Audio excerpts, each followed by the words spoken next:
Ils ont rien sans gluten. Du sans gluten, on est dans une crêperie ici. Hein. Bah oui, mais j'ai entendu dire que manger sans gluten, c'était meilleur pour la santé. T'étais moins ballonné, tu grossissais moins. Encore une mode, ça. Faut vraiment pas croire tout ce qu'on te dit sur Internet. Enfin, moi, j'ai justement entendu dire qu'il fallait faire hyper gaffe avec ça et que justement, ça pouvait entraîner quelques carences. Mais t'as vu ça où? Sur Internet, c'est partout. Montre.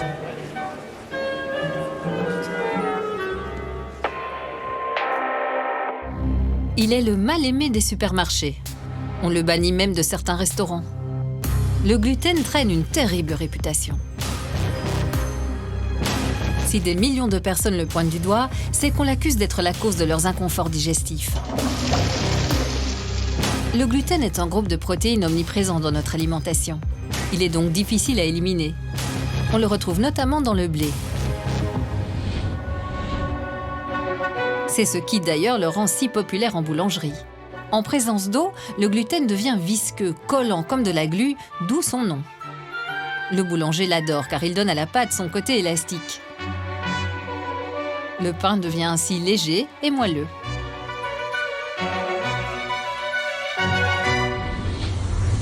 Il y a quelques années, un nouveau syndrome a fait son apparition, la sensibilité au gluten.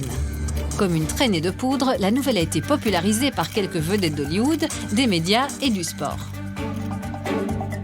Tous affirment que le retrait du gluten a changé leur vie.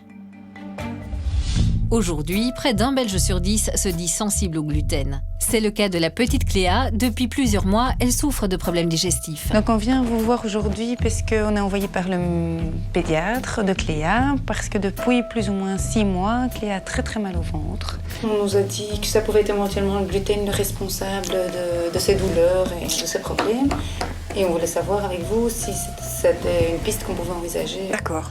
Mais donc c'est vrai que l'intolérance au gluten, c'est très à la mode pour l'instant. Oui. Beaucoup de gens disent qu'ils ne tolèrent pas le gluten ou que ça leur provoque des symptômes.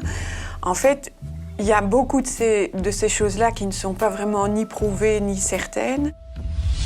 La sensibilité au gluten est reconnue dans le milieu médical, mais les preuves biologiques manquent encore. En revanche, là où la science se prononce sans équivoque, c'est au sujet de la maladie cœliaque.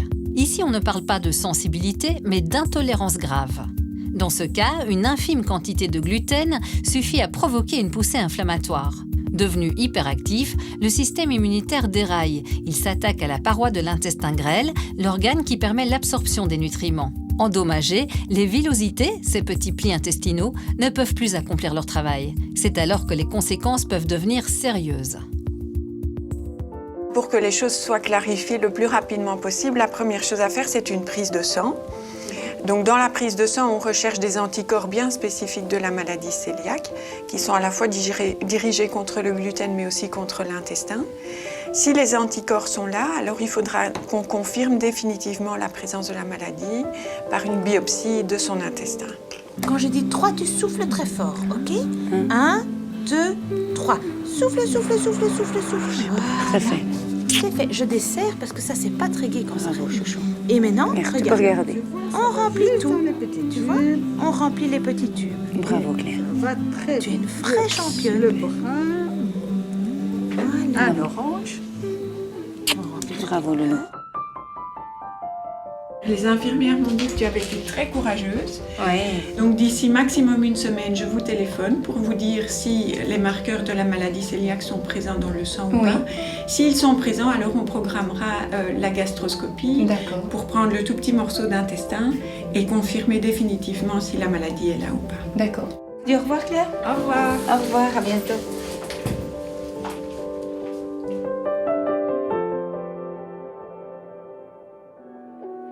« 15 jours plus tard, Cléa et sa maman sont de retour. Bonjour. Bonjour Cléa. Ça va? Fais un bisou. Bonjour. C'est vrai que maintenant le stress monte un peu de savoir si c'est... Oui. Donc Cléa, tu sais bien qu'effectivement dans le sang, il y avait des signes qui voulaient dire que tu avais la maladie cœliaque. C'est pour ça qu'on a fait la biopsie. Oui. Et la biopsie confirme la maladie. D'accord. Donc on a maintenant le résultat et donc pour vous donner quelques explications. Oui. Hein, Cléa, donc l'intestin en fait, il est avec des petits doigts et toute une série. Et sur ces petits doigts, il y a encore des plus petits doigts pour essayer de bien absorber tout ce que tu manges, d'accord? Et en fait, ce qu'on a vu au microscope sur le morceau d'intestin qu'on a pris de toi, c'est que tout ça, c'est complètement aplati. Donc toi, ton intestin, au lieu d'avoir tous les petits doigts, il est tout plat pour l'instant. Et c'est pour ça, il ne sait pas bien profiter de ce que tu manges. Et donc tu as mal au ventre, le ventre gonfle et tu vas beaucoup plus souvent à la toilette qu'avant. La seule chose à faire, entre guillemets, c'est d'enlever complètement le gluten de l'alimentation. Est-ce qu'elle risque d'avoir des carences? Est-ce qu'on doit complémenter par quelque chose? Donc a priori, c'est vrai que si on mange sans gluten, sans vraiment essayer de compenser ça par d'autres aliments adéquats, on peut avoir des carences. Par exemple, on peut manger trop peu de fibres, avoir trop peu de fer, d'acide folique ou ce genre de choses-là. D'accord. Donc c'est pour ça qu'il ne faut jamais faire ce régime s'il n'est pas vraiment indiqué. Mais actuellement, il existe quand même de plus en plus d'aliments sans gluten, mais qui vont empêcher d'avoir ce genre de carence dans le marché. Et c'est vraiment tous les aliments qui contiennent les céréales qui doivent alors être remplacés par des aliments adéquats. Donc il existe de nombreuses pâtes, il existe des pains sans gluten, des biscuits sans gluten. Il existe de plus en plus de choses. Et si vous donnez ces aliments adaptés, alors le risque de carence est beaucoup moins important.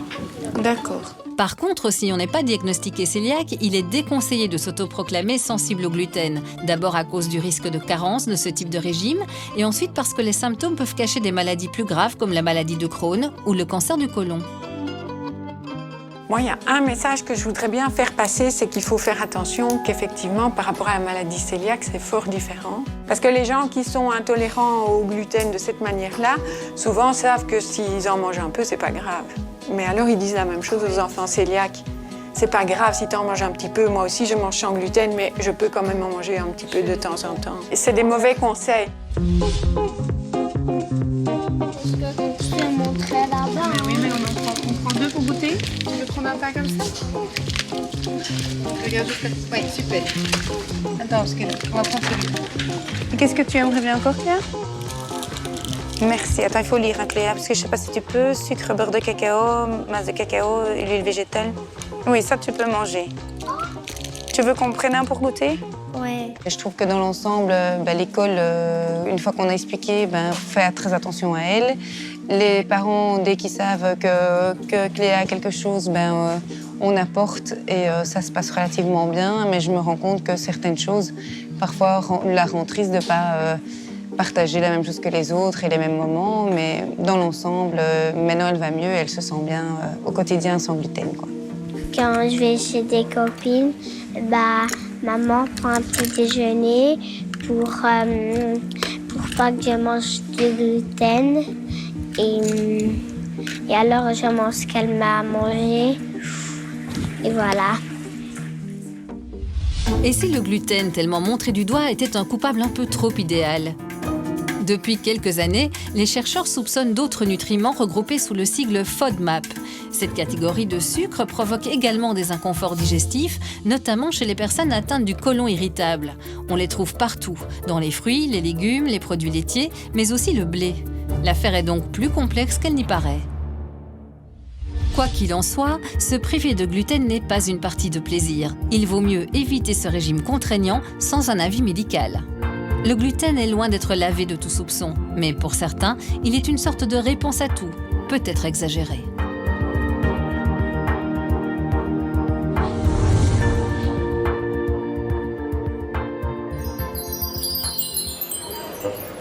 Voilà.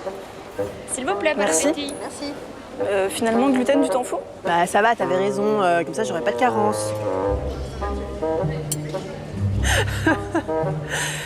Ah, c'est bon le gluten.